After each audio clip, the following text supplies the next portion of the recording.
Le jardin de la terre.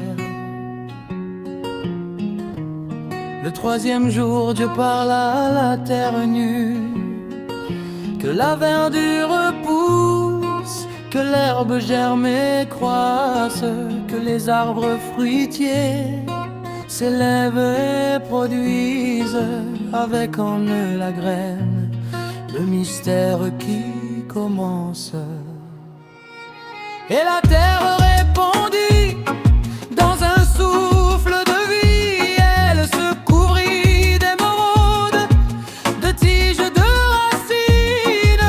Les arbres levèrent leurs bras vers l'infini, portant déjà le fruit, le don de l'infini.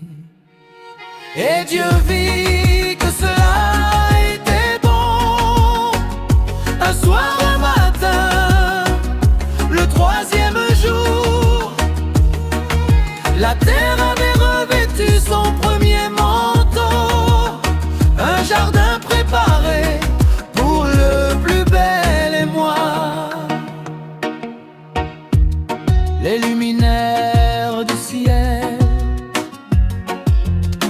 puis il dit tourner vers le grand firmament qui liait des flambeaux dans la voûte céleste pour marquer le temps, les jours, les ans qui passent, pour séparer la clarté des ombres qui s'effacent, qu'ils éclairent la terre, ce jardin tout entier, qu'il soit signe et gardien du rythme de la vie. Et soudain le soleil, la lune et les étoiles s'allumèrent dans le ciel comme de fidèles voiles.